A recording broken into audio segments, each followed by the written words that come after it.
Bueno, gente, bienvenidos a ya la sexta sesión de GrauC, a cargo del gran Cristóbal Corral, licenciado y doctor en física de la Universidad Santa María y actualmente profesor en la Universidad Arturo Prat en el Instituto de Ciencias Exactas y Naturales. Así que un fuerte aplauso, por favor.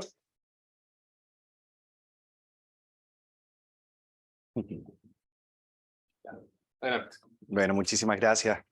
Bueno, le quiero agradecer tanto a Felipe como a Daniela por invitarme, a Mayrín por hacer el contacto y a todos ustedes por estar acá.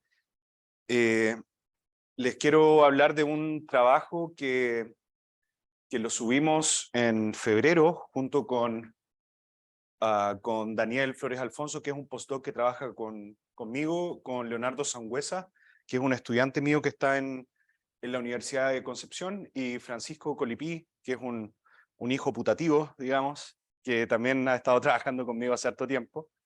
Y fue un trabajo en el cual aprendimos muchas cosas y son de esas andanzas de lo que le quiero contar hoy. Por cierto, ¿hay alguien que no hable español? Ok. ¿En el Zoom? ¿Habrá alguien que prefiera la charla en inglés? Ok, bueno, voy a ir en español entonces. Por favor, interrúmpanme cuando ustedes quieran, si tienen alguna consulta. No tengo ningún problema con que vayamos haciendo esto más dinámico, ¿ok? Entonces, el título de esta charla es Axial Anomaly in Nonlinear Conformal Electrodynamics. Y el outline de esta charla, a ver si es que esta cosa avanza. A ver, un segundo.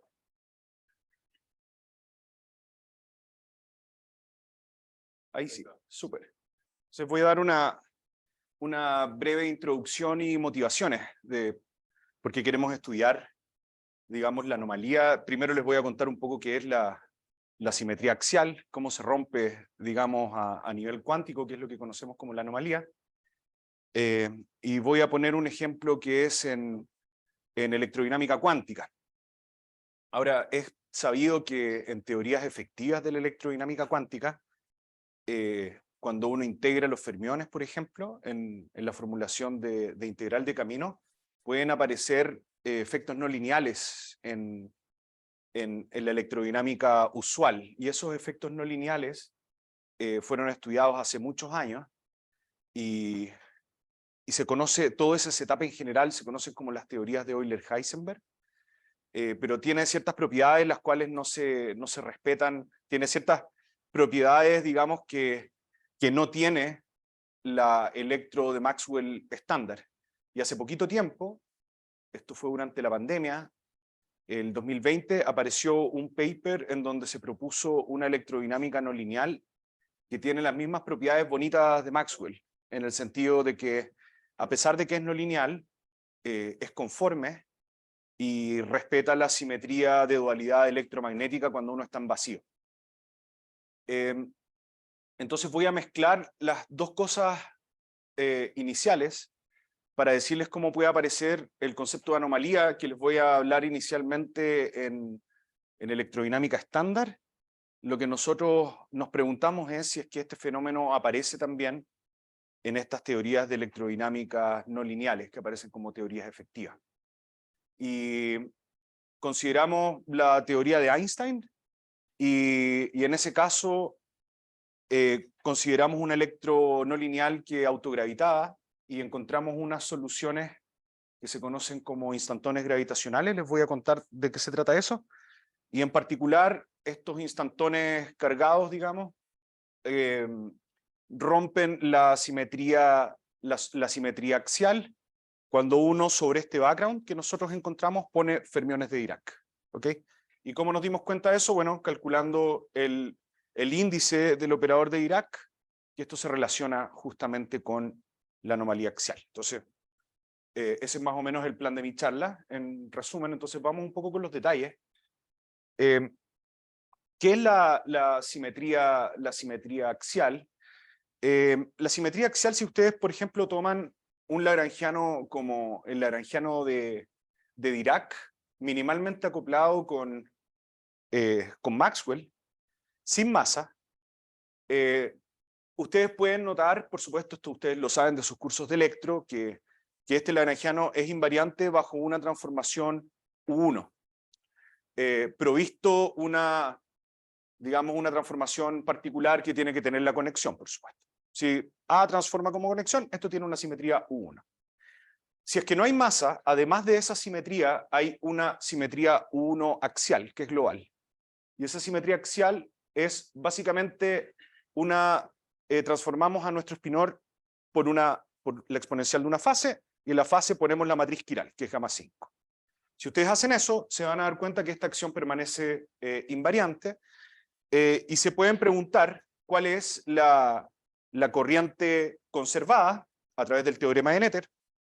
Aplican el teorema de Noether y se van a dar cuenta que J5, que está escrito de esta manera, que es lo que se conoce como la corriente axial, esta cantidad está conservada según el teorema de Noether. Esto es una simetría global, digamos, se conoce desde hace harto tiempo. Sin embargo, por allá por los 50, en Berkeley, estaban estudiando decaimientos de mesones en esos años, y se dieron cuenta de que la tasa de decaimiento del pión no era exactamente lo que ellos esperaban desde el punto de vista teórico. Empezaron a analizar y aparecieron evidencias de que el decaimiento del pión al parecer estaba yendo a 2 fotones a través de un decaimiento anómalo, que es este diagrama que pueden ver acá. Y si uno considera este diagrama y calcula el valor de expectación de la divergencia de la corriente axial, estas personas acá, Adler, Bell y Yacu, se dieron cuenta que en realidad a nivel cuántico esta simetría que teníamos a nivel clásico ya no está respetada. Hicieron este cálculo de manera perturbativa y encontraron que la forma de esta no conservación era como la densidad de Pontryagin asociada a los campos de Maxwell. Entonces acá F cachirulo es un medio de epsilon F, en donde este epsilon es el tensor de Leibniz-Civita. ¿Okay? Entonces, ¿qué es una anomalía? Una anomalía es una simetría que es exacta a nivel clásico, que se rompe a nivel cuántico. Hay que tener mucho cuidado con las anomalías. En general, si es que uno tiene anomalías de una simetría de gauge, entonces eso puede ser una causal de inconsistencia de la teoría. ¿Ok? Sin embargo, la simetría U1 que les acabo de contar es una simetría global, que está rota a nivel cuántico. Para poder evitar, por ejemplo, si ustedes tienen una teoría de gauge de su elección y quieren ver si la teoría es consistente a nivel cuántico, entonces tienen que estudiar si es que esa teoría genera anomalías de gauge de alguna manera, y hay ciertos términos que uno tiene que agregarle a la acción para cancelar esas anomalías, que se llaman las condiciones, digamos, de consistencia, que las estudió Toft y Witten, si bien me acuerdo. Ahora,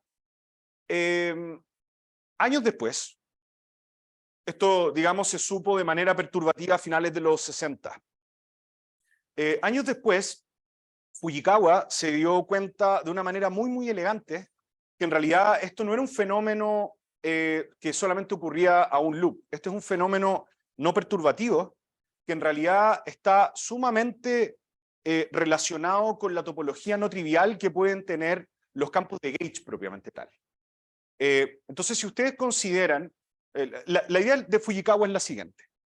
Si ahora, en vez de tomar este parámetro alfa, digamos de la página anterior, si tomamos este parámetro alfa, a que ahora sea un parámetro local, uno conoce del formalismo integral de camino que en realidad el funcional generatriz permanece invariante bajo redefiniciones de campo.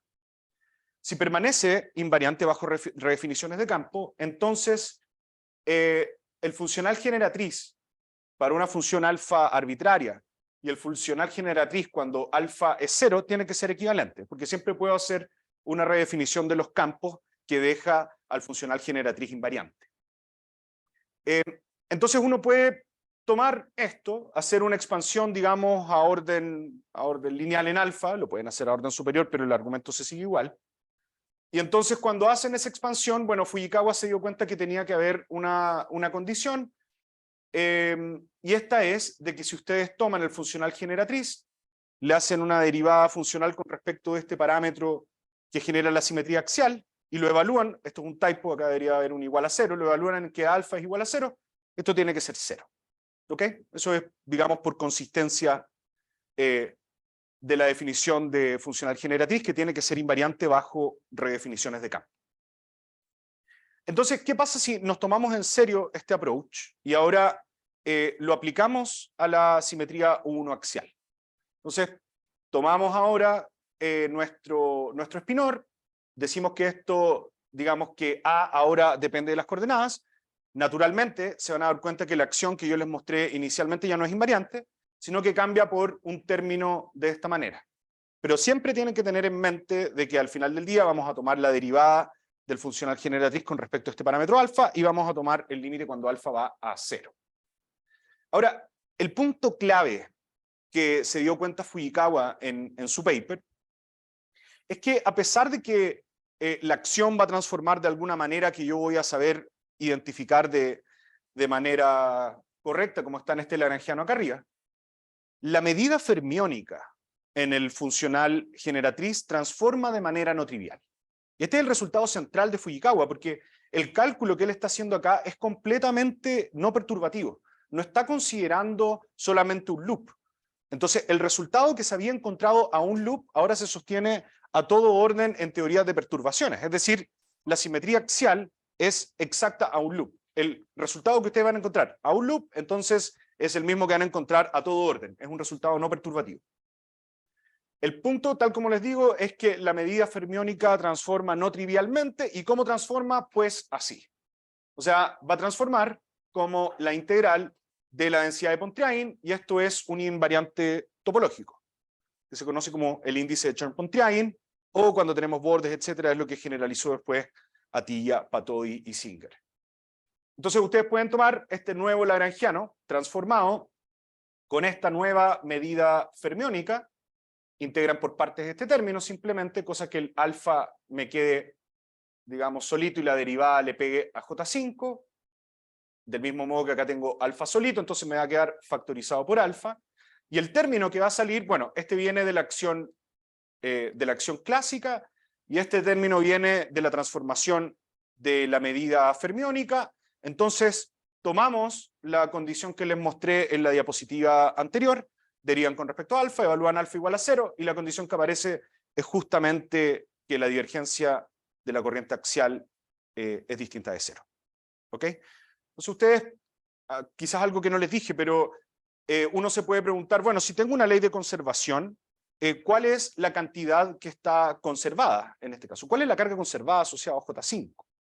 Bueno, ustedes pueden construir una carga conservada y lo que les va a salir de acá es que el número de espinores quirales derechos y el número de espinores quirales izquierdos, ese número es una cantidad conservada. Si tengo rota la simetría U1 axial, quiere decir que esa diferencia no es exacta. ¿Y cómo lo puedo saber? ¿Cómo puedo calcular dicha diferencia? Bueno, calculando el lado derecho de esta expresión, integrada. ¿Ok? ¿Hay preguntas hasta acá? Súper. Entonces, resultado principal de Fujikawa, sí, bueno, hay una cosa que se tienen que llevar para la casa, son las cosas que voy poniendo en las cajitas, ¿ok? Entonces, el resultado principal es que la medida fermiónica en el funcional generatriz transforma de manera no trivial bajo transformaciones U1 axial, ¿ok? Ahora, uno se puede hacer la misma pregunta, lo hice solamente en electro, en la electro que ustedes conocen, pero uno puede hacer este mismo cálculo ahora en presencia de gravedad, o lo puede hacer con campos, digamos, de Yang-Mills, que son no abelianos, y el resultado es que en realidad la divergencia de la corriente axial es la suma de los Pontryagins asociados a cada uno de los grupos internos en los cuales este espinor está evaluado.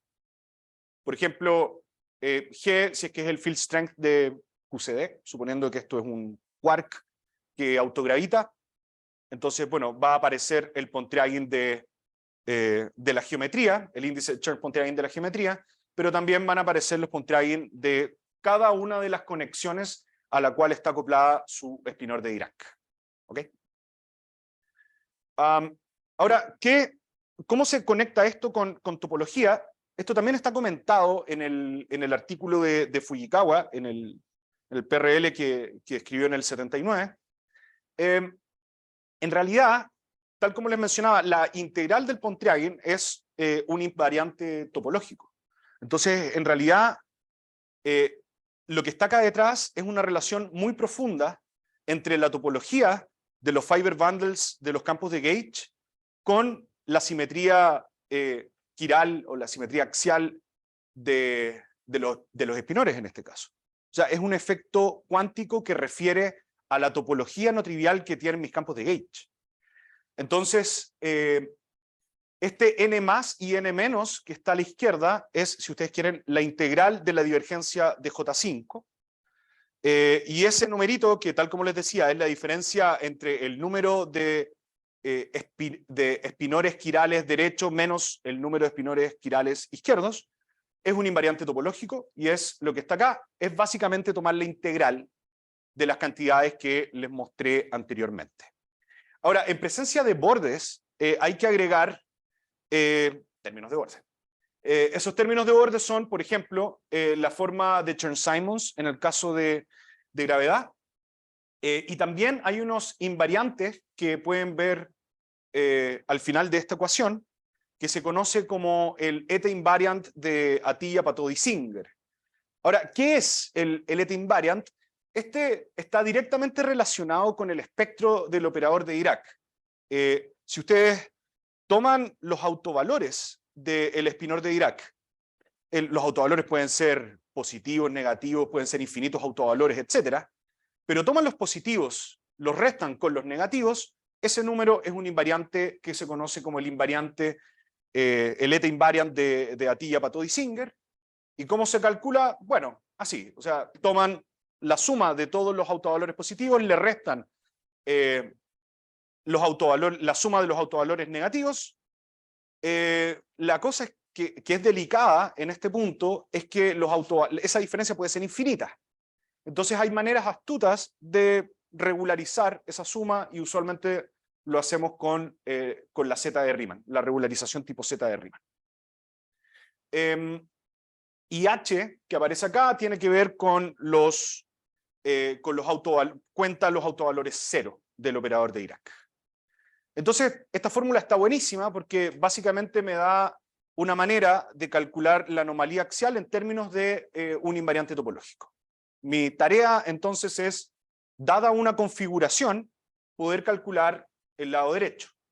Entonces, eso es lo que se puede hacer en electrodinámica, se puede hacer en teorías tipo Yang-Mills, se puede hacer en gravedad, y también se puede hacer en teorías efectivas de la electrodinámica, que es lo que pasa justamente cuando ustedes consideran en el funcional generatriz que les mostré anteriormente, si que ustedes integran los fermiones, se quedan con una teoría efectiva que la estudió Euler-Heisenberg, y es un lagrangiano, digamos, que tiene la misma pinta que el lagrangiano de Maxwell, como pueden ver acá, pero en general van a aparecer órdenes, digamos, de orden superior,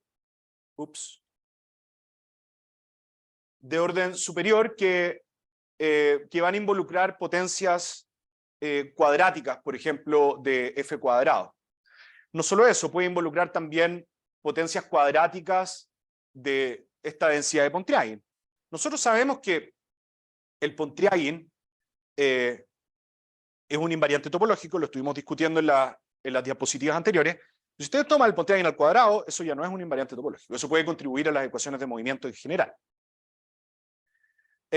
Y uno puede, por supuesto, seguir a orden superior, etcétera, etcétera, pero acá ustedes ya pueden observar de que aparecen términos no lineales. Que la electrodinámica sea no lineal, es decir, que captura efectos como esto, como el de la polarización del vacío, este light by light scattering, están codificados en estos términos no lineales. Hay que tener cierto cuidado, o sea, esto es una teoría efectiva. Si es que la electrodinámica es no lineal, ya no tengo, por ejemplo, el principio de superposición. Hay que tener un poco más de cuidado con lo que queremos hacer, pero de todas maneras esto es algo bien conocido y estudiado por diversos autores, ¿ok? O sea, los efectos cuánticos generan no linealidades en el campo de Maxwell.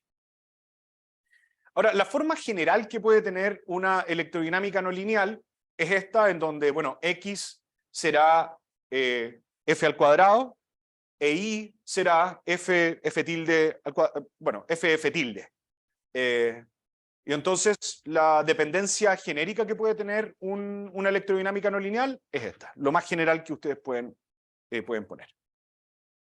¿Cómo son las ecuaciones de movimiento? Bueno, en vez de tener divergencia de F mun u, van a tener divergencia de P mun u, en donde P es básicamente la derivada funcional del lagrangiano con respecto de el field strength de Maxwell. Entonces, si ustedes tienen un L particular, calculan este P de esta manera y van a obtener las ecuaciones de movimiento. Y las identidades de Bianchi se siguen satisfaciendo. ¿Ok? Ahora, han habido varias propiedades físicas que se han estudiado con electrodinámicas no lineales que son interesantes.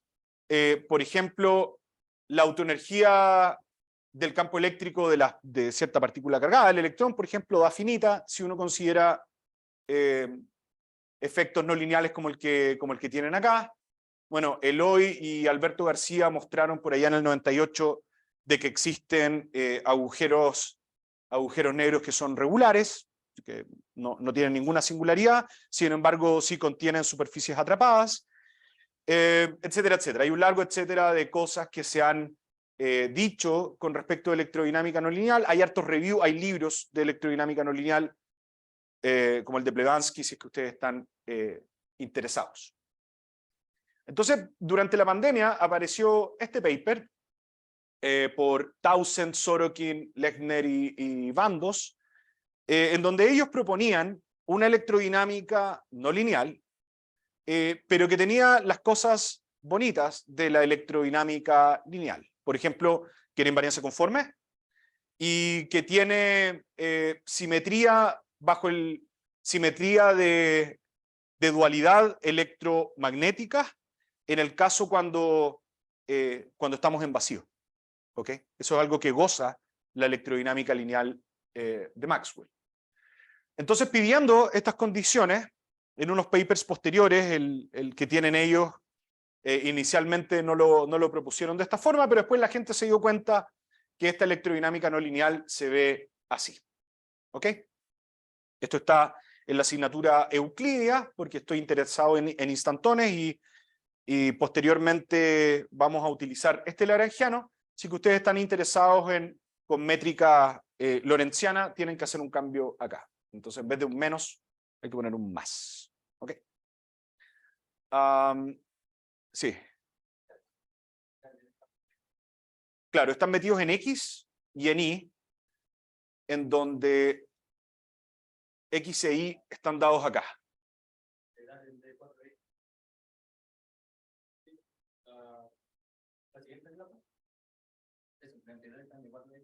Sí.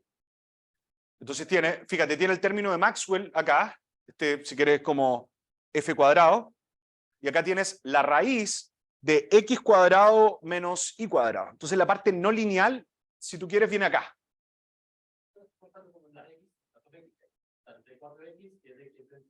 Ah, sorry, mala mía. No, ese debería ser, este X no tiene nada que ver con este X que está acá. Sí, ok, sí. Voy a cambiar la notación para la próxima charla. No, gracias a ti. Gamma es un parámetro adimensional que de hecho cuando vale 0 se pueden dar cuenta que uno recupera la electro de Maxwell de toda la vida. Entonces, esta es una familia uniparamétrica de teorías que está continuamente conectada con el caso de Maxwell en el límite gamma yendo a 0.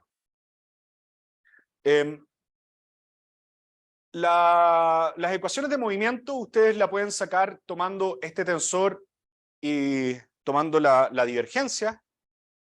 El T-mu-nu, en el caso que estén interesados en soluciones autogravitantes, el T-mu-nu se puede escribir genéricamente así.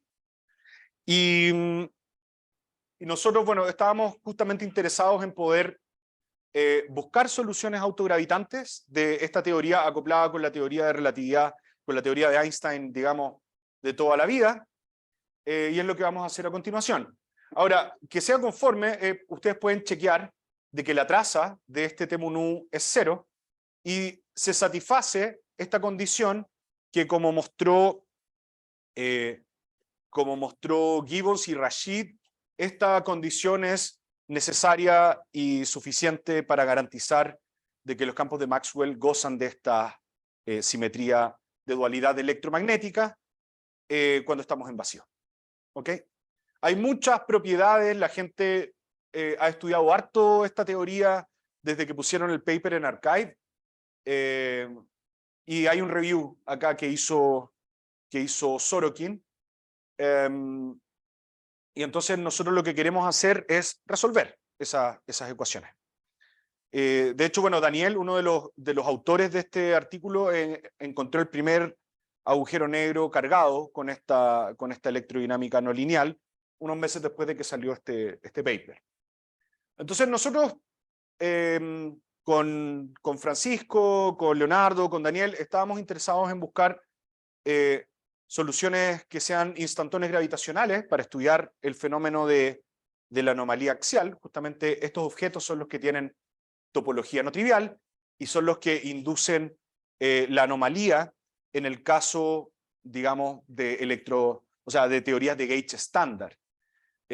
Si es que uno tiene un instantón gravitacional, entonces nosotros esperamos que también la parte gravitacional de la anomalía se prenda.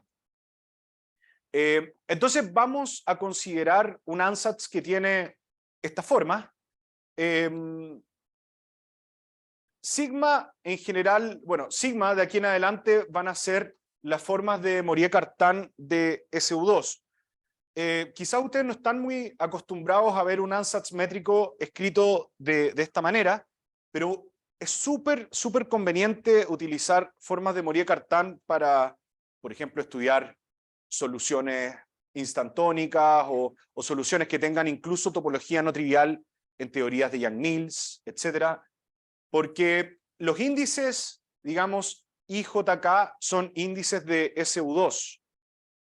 Estos son unoformas, entonces tienen un índice de espacio-tiempo y tienen un índice de SU2. Son como una suerte de field-lines que mapean el espacio-tiempo y lo mapean al espacio interno, tipo SU2. Entonces están adaptados justamente para poder estudiar propiedades topológicas de las soluciones de una manera muy concreta y muy interesante. Entonces, después que uno los aprende a usar, no los deja más. Y de hecho, si toman sigma 1 cuadrado y sigma 2 cuadrado, con estas ecuaciones que pueden ver acá, no es difícil darse cuenta que la suma de estas cantidades al cuadrado es la métrica de las dos esferas unitarias. O sea, es de teta cuadrado más seno cuadrado teta de phi cuadrado. Y este sigma 3, bueno, la tercera forma de Mourier-Cartan, da como una suerte, si ustedes lo piensan como si psi fuera el tiempo, da como una suerte de término fuera de la diagonal en las componentes t y phi. Entonces son métricas que se pueden considerar estacionarias. R es una coordenada radial que vamos a nombrar de esa manera por razones obvias, y en general voy a tomar funciones f, j y h que son distintas, y dependiendo de los distintos casos vamos a fijar algún gauge para analizar alguna solución que pueda ser de nuestro interés. Entonces las formas de Mourier-Cartan, sigma 1, 2, 3, satisfacen esta relación. Si utilizamos ángulos de Euler, se pueden escribir de esta manera. Entonces recuerden, lo que tienen que pensar acá es que esto es la métrica de la dos esfera unitaria, y sigma 3 lo pueden encontrar acá. Entonces agrega un término como fuera de la diagonal en t con phi.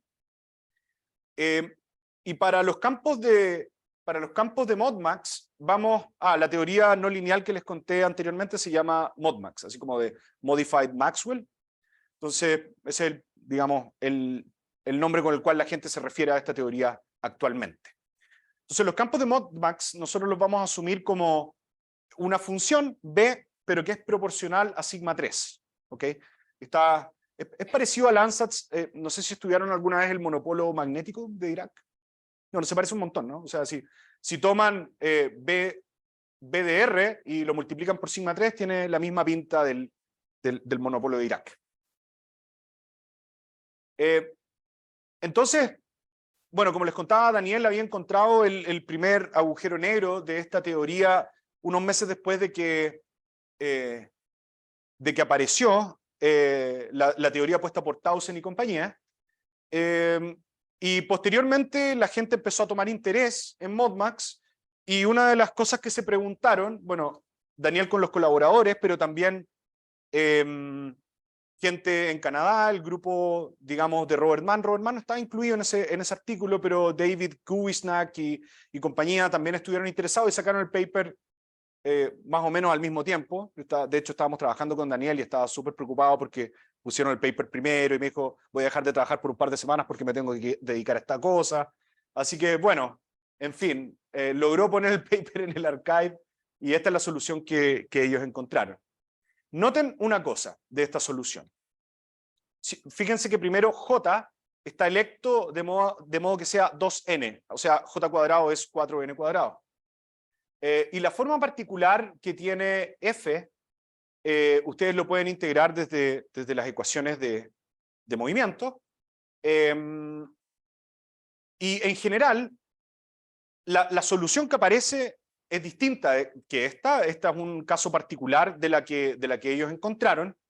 En general, pueden ver que aparece un Q en la métrica. En esta no, este es un caso particular de la más general. Aparece un término Q que va multiplicado por esta exponencial de menos gamma. De hecho, en el agujero negro de la teoría de Einstein-Modmax, el agujero negro se ve igual que Reissner-Nordström, es decir, como un término que va, o sea, tienen 1 menos 2mg sobre r, más un término q cuadrado sobre r cuadrado, pero ese término q cuadrado va multiplicado por este exponencial. Entonces, este parámetro gamma es como una suerte de apantallamiento de la carga. Ese es el efecto que genera. En la solución general que encontró Daniel y compañía en este artículo que está acá, hay una carga en la función métrica f, es decir, autogravita. Ahora ustedes me preguntarán, ¿y por qué esta solución que está acá no autogravita, a pesar de que el campo de ModMax es no trivial, es distinto de cero? Lo que pasa es que esta configuración de campo de ModMax que ustedes pueden ver acá es autodual. O sea, si ustedes toman F y lo comparan con P tilde, se van a dar cuenta que ellos son iguales módulo un signo. Y siempre que uno tiene una configuración autodual en el euclidio, ustedes pueden demostrar en pocas líneas que el T mun U es idénticamente cero, a pesar de que F mun U es distinto de cero. O sea, yo puedo tener un F mun U distinto de cero, pero un T mun U que es igual a cero. Esto, para los que han trabajado quizás con campos escalares alguna vez, pareció a lo que pasa con los stealth. O sea, son configuraciones de campos no triviales, que tienen F mun U en este caso no trivial, en el caso de los stealth el campo escalar es no trivial, pero el T mun U es cero, idénticamente. ¿Ok? Entonces, esta es la solución que ellos encontraron cerca de, bueno, se pueden dar cuenta que la coordenada de área se hace cero cuando R es igual a N. Entonces es como el origen de este espacio donde las dos esferas tienen área cero. Eso sucede en R igual N. Además, esta métrica tiene, incluso con la constante cosmológica, acá fijé la constante cosmológica igual a menos 3 sobre L cuadrado, entonces estamos en anti de Sitter. El tensor de Weyl asociado a esta métrica también es autodual. Entonces, la autodualidad se materializa de dos maneras. Se materializa a nivel del tensor de Weyl. El tensor de Weyl es autodual y además el campo de ModMax es autodual también. Si ustedes toman el límite gamma yendo a 0, este reproduce justamente el caso de los campos de Maxwell sobre la métrica de Tau-NAT, en la cual ese F mu es autodual en el sentido de F mu igual F mu tilde. ¿Ok? ¿Hay preguntas hasta acá?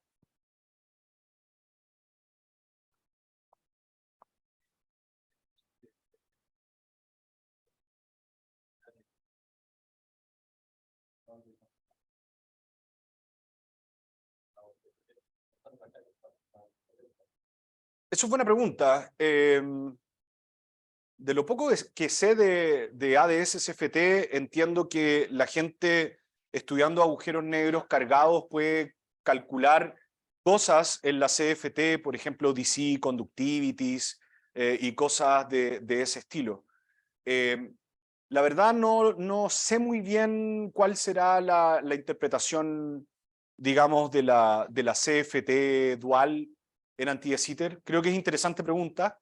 Creo que también quizás hayan algunos papers posterior a este que puso Townsend y compañía con respecto de ese tema.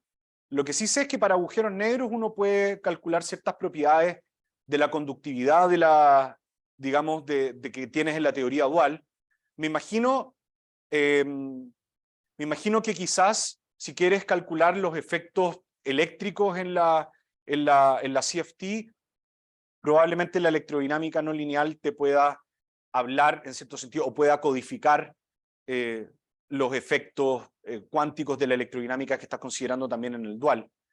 Creo que por ahí podría ir quizás la interpretación, pero es algo que no lo he estudiado, para serte honesto. Pues nada. Entonces, como les decía, bueno, la coordenada de área se hace 0 en R igual N, entonces esta métrica, si ustedes la analizan cerca de R igual N, que viene siendo, digamos, como el origen, la métrica luce topológicamente como R4. Y eso se puede ver porque se degenera en ese punto. O sea, fíjense que F tiene un 0 en R igual N, o sea, pongo R igual N, F es 0, y la coordenada de área también se hace 0. Es como lo que pasa justamente en el centro del espacio euclídeo en 4 dimensiones. Y bueno, con Francisco, Daniel y con Leonardo encontramos una solución que también es un instantón gravitacional, que en la métrica que les mostré inicialmente se puede obtener tomando J igual a R sobre 2, de modo de que el J cuadrado quede R cuadrado sobre 4, y la coordenada de área igual a J cuadrado. ¿Ok? Si ustedes consideran esta métrica, de nuevo nosotros encontramos una solución más general que es autogravitante, que la pueden encontrar en el artículo, pero para efectos del cálculo que les quiero mostrar hoy, la solución particular que nosotros consideramos es la que es autodual.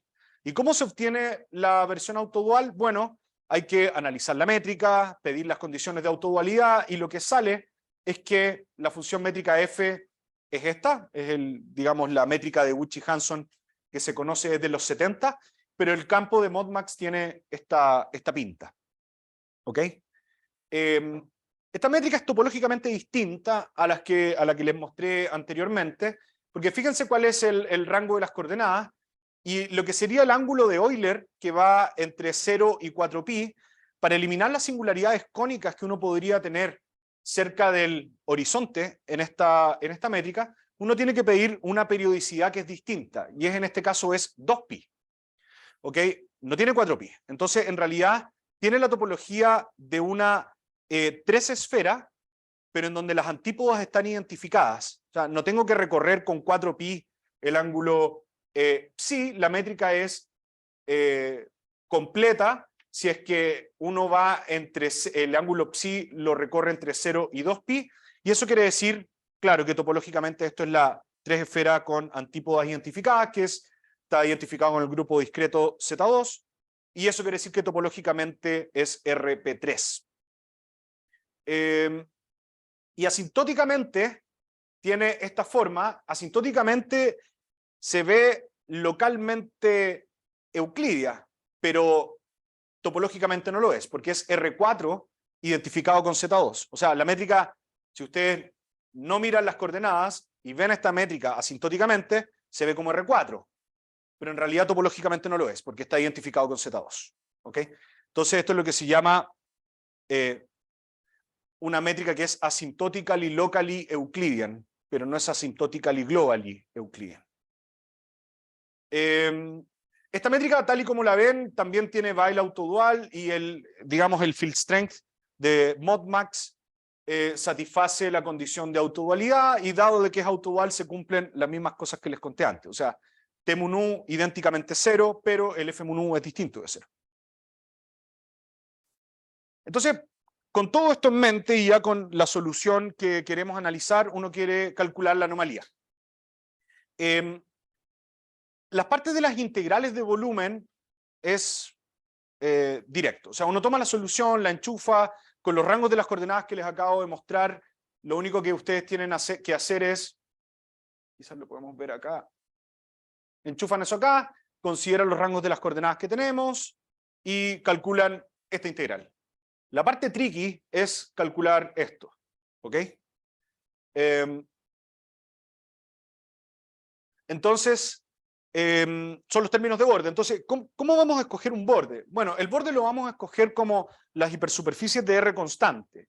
Entonces, la métrica, si tomamos hipersuperficies de R constante, el término queda como dr cuadrado no está, y ustedes pueden mostrar que la métrica se puede escribir conformalmente como la esfera de Berger. La esfera de Berger es una tres esfera deformada, tiene un parámetro de squashing que se llama, que viene siendo en este caso este mu.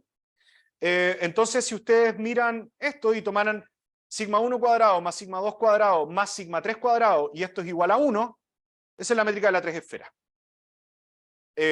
Si le agregan este parámetro adicional, es una esfera que, digamos, está deformada, una tres esfera deformada. Eso es lo que se conoce como las squashed sphere, o cuando esto es una función de alguna de las coordenadas, se conoce como la esfera de Berger. Entonces, si queremos calcular el espectro, porque recuerden, el ET invariant es la diferencia de la suma de los autovalores positivos con la suma de los autovalores negativos. Esta cosa en general es infinita, pero la divergencia, o sea, la diferencia entre estas cantidades es invariante de escala. O sea, yo puedo rescalar cada uno de los autovalores por una constante y se van a dar cuenta de que eta permanece invariante. Entonces, si es que, bueno, ok, escogimos una hipersuperficie de R constante, puse a mi métrica de esta forma, bueno, puedo escalar, o sea, puedo fijar a omega de R0 igual 1 sin pérdida de generalidad, porque al final del día el cálculo del ET invariant no va a depender de omega. Nico. Esa diferencia de los autovalores está en el operador de Lexer. Correcto.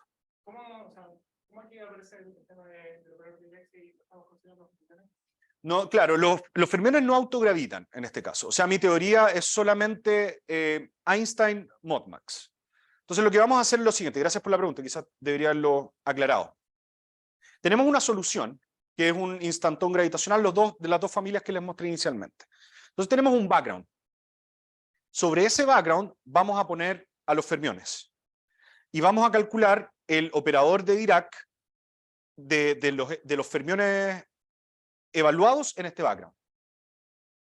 Son de prueba, exactamente. O sea, vamos a ver cómo es el operador de Dirac sobre una métrica que ya está dada. Son fermiones de prueba, efectivamente.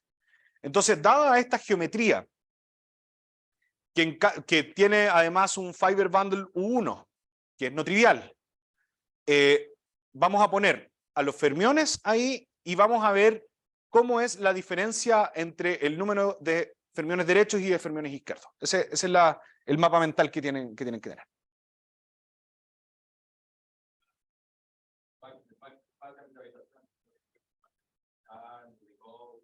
Correcto, el background está fijo acá. Entonces, es una métrica en particular que resuelve las ecuaciones de Einstein-Modmax. Es una solución, digamos, en presencia de materia que, digamos, tiene campos no lineales. Y sobre ese background, o sea, con campos externos y con una métrica externa fija, vamos a poner los espinores ahí y vamos a ver cómo es la anomalía sobre esta geometría. ¿Okay? Entonces, de esta manera, escrito así, esto es lo que les contaba antes, o sea, los field lines van a ser proporcionales a las formas, a las left invariant forms de Fourier-Cartan. Entonces son una suerte de, es como un field line que mapea espacio-tiempo en SU2. Eso está, bueno, es interesante, el grupo SU2 está relacionado con el spin, etcétera, entonces uno puede hacer un mapeo entre estos espacios. Pueden calcular también la conexión de spin asociado a esta métrica, digamos, de codimensión 1. Esto es lo que les va a salir.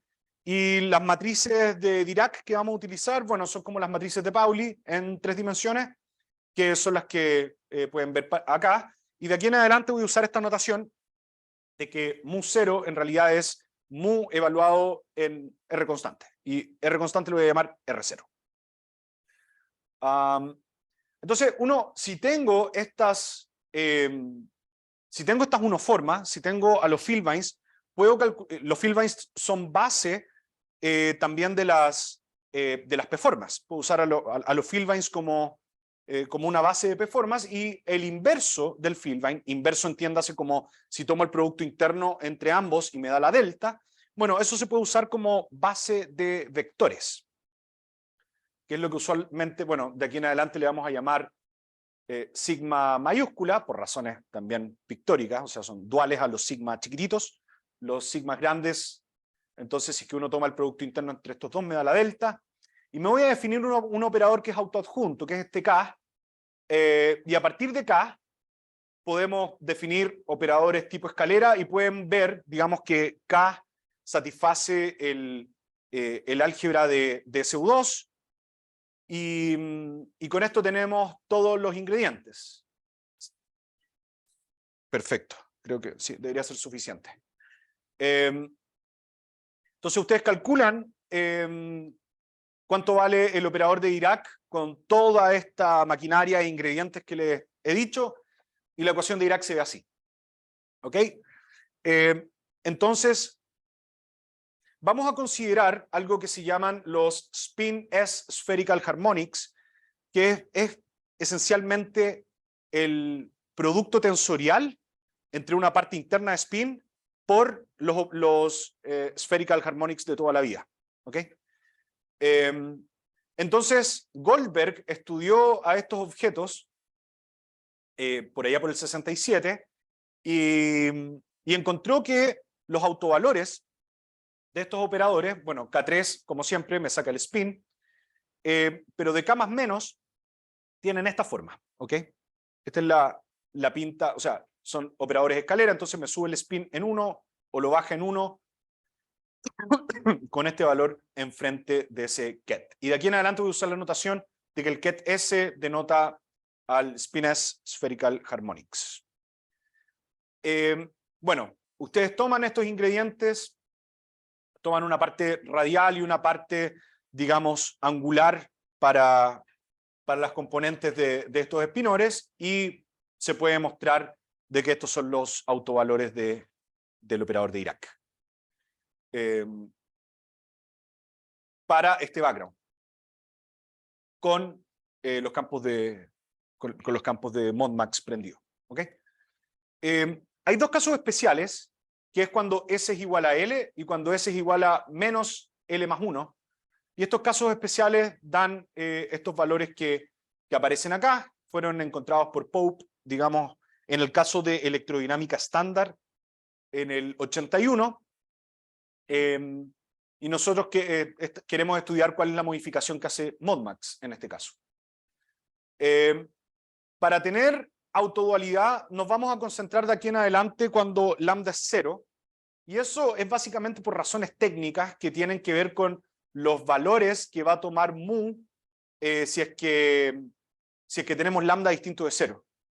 De hecho, queremos hacer eventualmente el caso lambda distinto de 0, pero nos pareció en algún momento complicado considerarlo. Estuvimos peleándonos harto, ahí Francisco les puede contar con cómo tratamos de varias maneras incluir lambda y encontramos algunas dificultades. Así que, dado de que queremos mostrar el resultado principal, que es cómo los campos de modmax afectan la anomalía, nos vamos a enfocar en un caso más sencillo, que es con lambda igual a 0.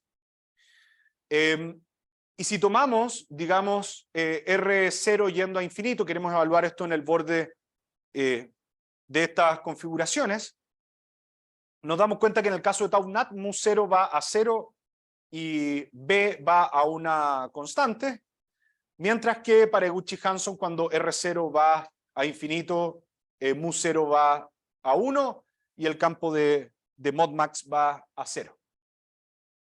Entonces, como el campo de modmax, de hecho, decae muy rápido conforme R va a infinito, el eta invariant que se obtiene es el mismo que obtuvo Eguchi-Hanson en su paper original. Sin embargo, nos dimos cuenta de que la integral del Pontryagin de Maxwell en ese caso tiene esta forma.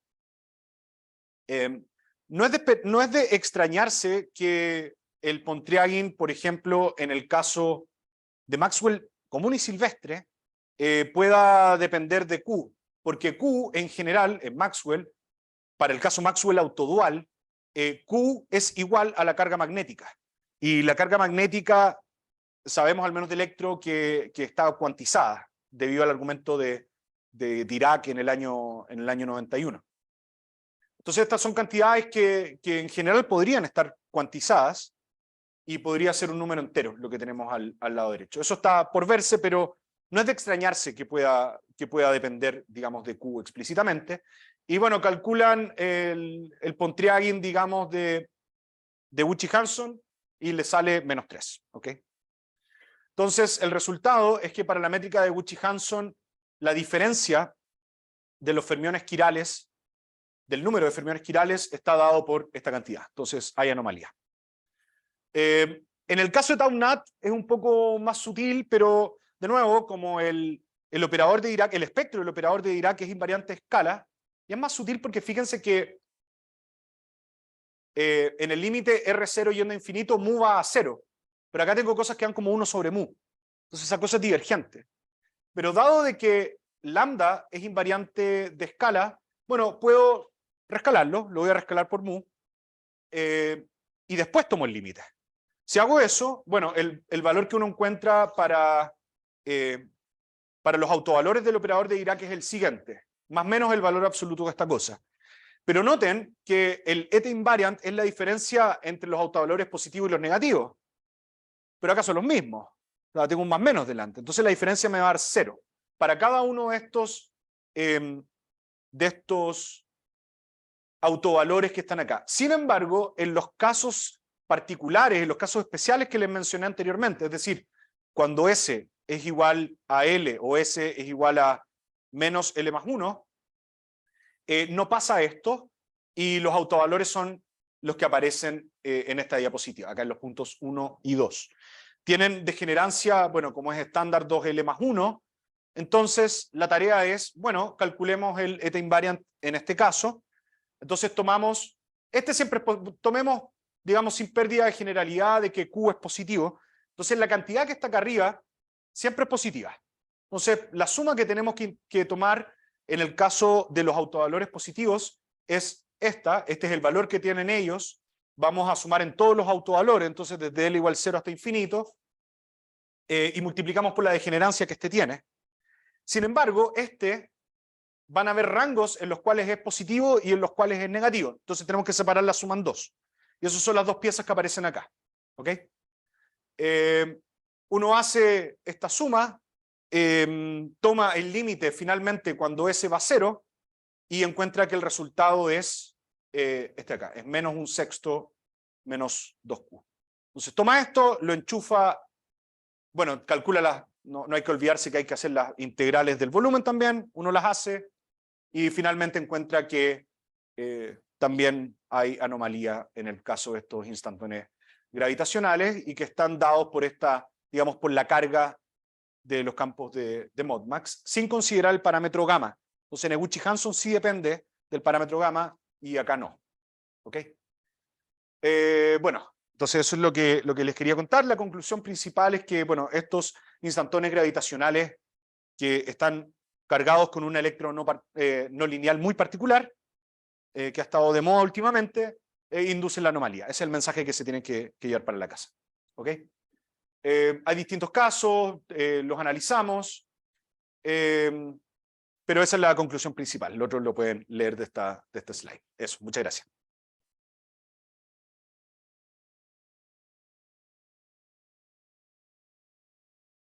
¿Alguna pregunta, consulta?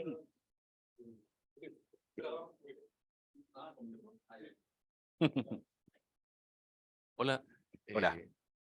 Con respecto al último resultado en particular, me llama la atención que justamente ese resultado no dependa del parámetro gamma, ¿no es cierto? Porque Sí. cuando uno agarra la acción y tira el gamma a cero, recupera en principio electrodinámica lineal. Entonces, ¿cómo se compagina este resultado con ese análisis? Es buena pregunta. Para nosotros también fue una sorpresa que no dependiera de gamma, por cierto.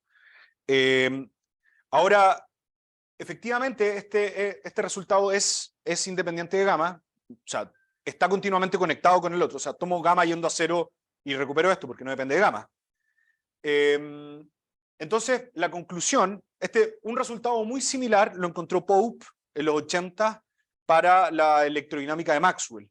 Entonces, una de las conclusiones que nosotros estamos llegando es que independiente del valor de gamma, en la anomalía de espinores de Dirac puestos sobre el background de tau nat cargado, en donde el campo de modmax es autodual, es el mismo resultado que se obtiene en la electrodinámica no lineal que les estoy contando hoy. Entonces, eso. Quizás tiene que ver porque en el caso de, bueno, las topologías de ambas soluciones son distintas. Recuerda que Eguchi-Hanson es topológicamente una tres esfera identificada con Z2. Mientras que tau nat, cerca de R igual N, cerca del origen, luce como el espacio euclídeo en 4 dimensiones. Entonces, usualmente, claro, lo mismo si tú consideraras tau volt es como tau nat pero con un horizonte, también te puedes enterar, digamos, de valores del horizonte, y lo que está cuantizado es un ratio entre la carga y el radio del horizonte en ese caso. Acá el horizonte es cero, no hay ninguna traza, no hay nada con respecto de gamma. Y otra pregunta, si es que me Sí, disculpan, claro. el modelo ModMax, entonces, como que los autores básicamente lo propusieron y demostraron que se recuperan las propiedades que mencionaban, ¿no? Como que no hay una forma de primeros principios de decir, quizás la teoría debería tener esta pinta, o... Lo construyeron, más que, claro, o sea, tomaron un lagrangiano general y pidieron condiciones. Y con esas condiciones integraron, por así decirlo, cuál es el lagrangiano. Lo hicieron de una manera no covariante en el primer paper, pero al cabo de unos pocos meses, un autor lo hizo de una manera muy limpia, en donde lo presentaron de la manera que lo puse acá. Sí, pero más que nada se construye sobre una electron no lineal genérica, le pides dos condiciones y el resultado que te sale es ese lagrangiano. ¿Y ese lagrangiano se puede conectar en principio con la transformación de Hubbard-Stratonovich que se hace en la QED para recuperar el lagrangiano que mostraba en la diapositiva anterior? ¿Como que se pueden conectar de alguna manera? ¿O Se conectan en un valor particular de gamma. No conozco la transformación que mencionaste, pero en el caso gamma yendo a cero, estas teorías están continuamente conectadas. Llegas a Maxwell. ¿estabas preguntando con respecto a Maxwell o con Euler-Heisenberg? No conozco el nombre, pero básicamente cuando uno tiene la QED, ¿no es cierto? Y Sí. integra sobre los campos fermiónicos, Sí. llega a la teoría no lineal para Correcto, ese es Euler-Heisenberg. A eso me refiero. Vale. Conexión, sí. No, esas dos creo que no están conectadas en general. Son teorías distintas en principio. Son electrodinámicas no lineales distintas. De hecho, Euler-Heisenberg no es conforme. Entonces, no, creo que no, en principio no están conectadas necesariamente. Sí, era por curioso nomás. Sí, muchas Sí. gracias. Vale, no por nada.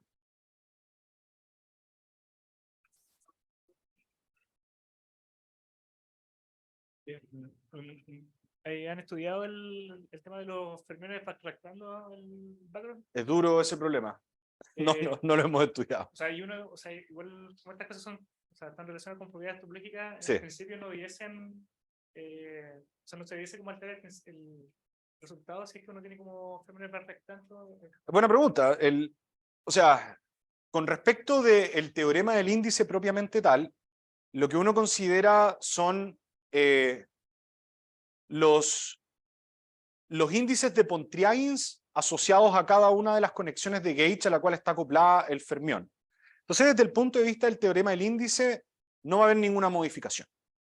Lo que uno se podría preguntar es si es que el back reaction de los fermiones afecta la geometría de una manera que se puede ver reflejada en la anomalía o en las soluciones. Seguramente sí se va a ver reflejado. Yo esperaría que sí se vea reflejado. Si no cambia la topología, en principio, Si no cambia la topología, yo creo que en principio no deberían verse afectados, porque sí, no debería haberse afectado, porque no tengo necesariamente, o sea, la métrica podría cambiar de manera local, pero topológicamente va a permanecer la misma. Me imagino que los campos de Modmax también se podrían modificar respecto del back reaction de los espinores, pero la topología de estos campos de Modmax van a seguir siendo la misma. Entonces, a pesar de que introducir los fermiones haciendo back reaction te puede modificar la geometría de la solución o la solución localmente, yo no esperaría que cambie el resultado que hace referencia a los invariantes topológicos. y ahí se han hecho hace algunas cuentas en esos casos, como con fermiones recolectando. Yo no la conozco. Conozco muy pocas soluciones, de hecho, con fermiones que tengan back reaction en relatividad general. En general es un problema difícil. Los espinores son cantidades de Grassmann, anticonmutan. En general, poner eso, digamos, para resolver las ecuaciones de Einstein es un problema difícil. Pues nada. Supergravedad creo que claro, ahí tiene uno mucho más simetrías, entonces en general se podría encontrar alguna solución en ese caso. Pero si tú tomas relatividad general más fermiones de Dirac, se conocen algunas, pero son... Además, los fermiones son fuente de torsión, entonces se hace complicado.